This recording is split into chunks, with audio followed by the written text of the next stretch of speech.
Bismillahirrahmanirrahim. Assalamualaikum warahmatullahi wabarakatuh. Kami dari kelompok Anatomi Fisiologi Manusia kelas Farmasi B beranggotakan Bintang Yasa Muhammad Murki, Mika Agusti, Rayu Nurhaliza, dan Siwi Endah akan menjelaskan tentang urinary system, bagian anatomi dan juga fisiologi. Outline dari diskusi kami kali ini ada sistem urinari, anatomi dan fisiologi organ sistem urinari, proses pembentukan urin, dan juga kelainan gangguan pada sistem urinari. Jadi, apa itu sistem urinari? Sistem urinari adalah sistem organ yang memproduksi, mengatur, menyimpan, mentransport, dan membuangnya, serta mendaur ulang material yang tidak lagi dibutuhkan oleh tubuh. Selanjutnya ada anatomi dan fisiologi organ sistem urinari. Organ utama dari sistem urinari adalah ginjal. Ginjal merupakan organ ekskresi yang berbentuk mirip kacang yang berwarna merah, terletak retroperitoneal di belakang peritoneum. Memiliki kelenjar adrenal di atasnya, serta ginjal kanan terletak agak di bawah karena ada hati. Panjangnya sekitar 12,5 cm dan tebalnya 2,5 cm. Berat antara perempuan dan laki-laki berbeda.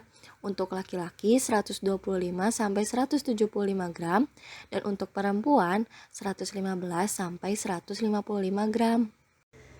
Di sini fungsi ginjal terbagi menjadi 3. Yang pertama ada fungsi regulation atau fungsi regulasi, yang kedua ada fungsi ekskresi, yang ketiga ada mensekresi renin. Yang pertama, fungsi regulation atau fungsi regulasi adalah mengatur keseimbangan cairan tubuh, elektrolit dan non-elektrolit, dan asam basa dengan cara filtrasi darah, reabsorpsi selektif air, elektrolit dan non-elektrolit, serta mengekskresi kelebihannya sebagai urin. Yang kedua, fungsi ekskresi yaitu mengeluarkan produk sisa metabolisme, misal urea, kreatinin, dan asam urat, dan juga zat kimia asing.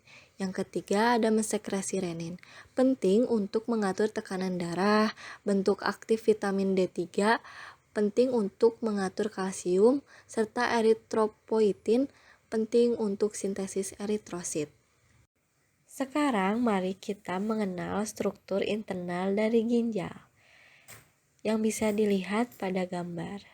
Ada korteks, medula, kapsula renalis, piramida renalis, sinus renalis, hilus renalis, pelvis renalis, papilla renalis, calyx mayor, calyx minor, arteri renalis, dan juga vena renalis. Yang selanjutnya ada aliran darah dalam ginjal. Pertama-tama, darah kotor masuk ke ginjal dengan bantuan pembuluh arteri. Di dalam ginjal terdapat nefron. Nefron membantu mengatur komposisi darah, mengeluarkan bahan-bahan buangan dari darah, dan mengatur kandungan elektrolit dan cairannya. Di ginjal terdapat nefron. Nefron merupakan unit struktural dan fungsional penyusun ginjal. Ginjal manusia disusun oleh 1 juta nefron. Dan nefron tempat terjadinya pembentukan urin.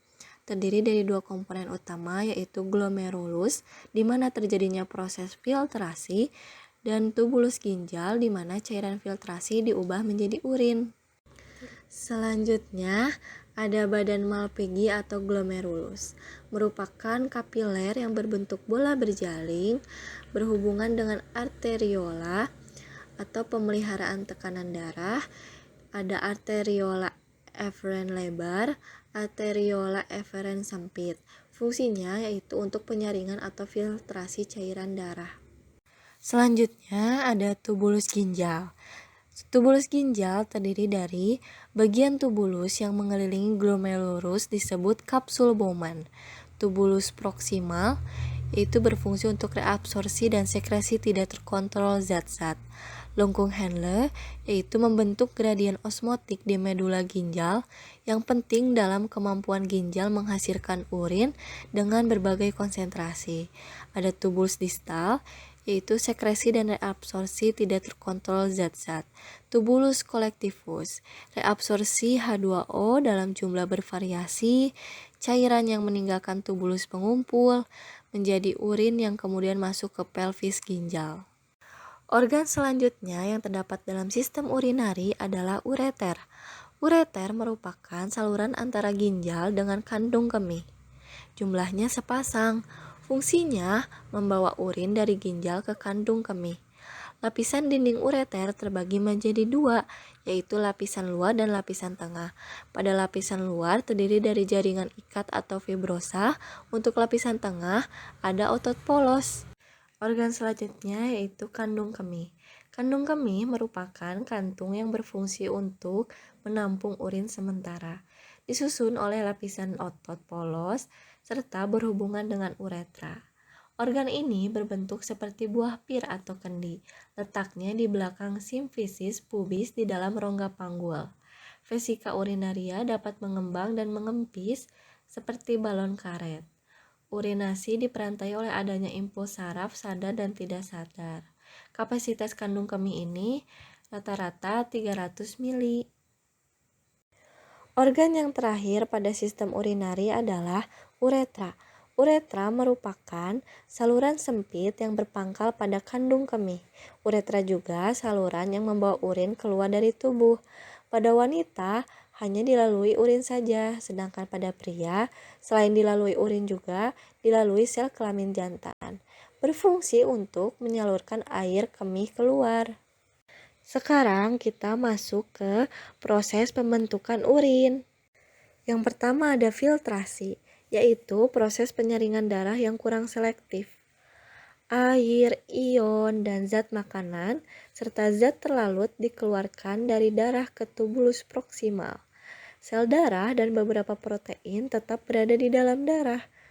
Dan filtrasi terbentuk filtrat primer di tubulus proksimal. Yang selanjutnya ada reabsorpsi.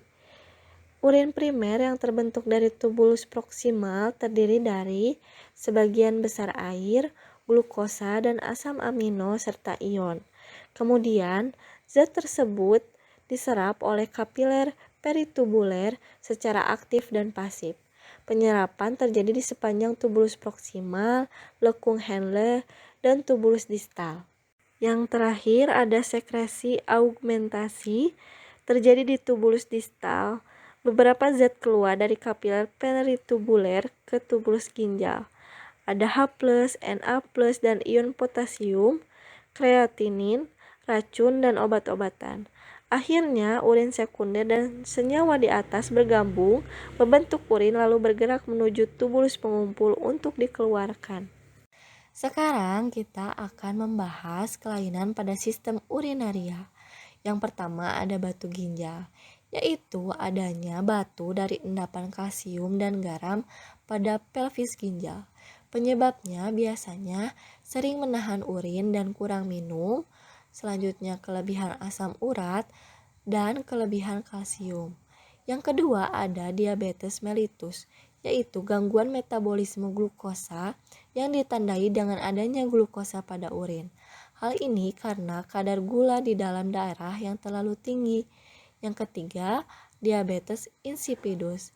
Cirinya yaitu sering buang air kecil yang hebat sampai 20-30 kali. Terjadi karena kekurangan hormon ADH.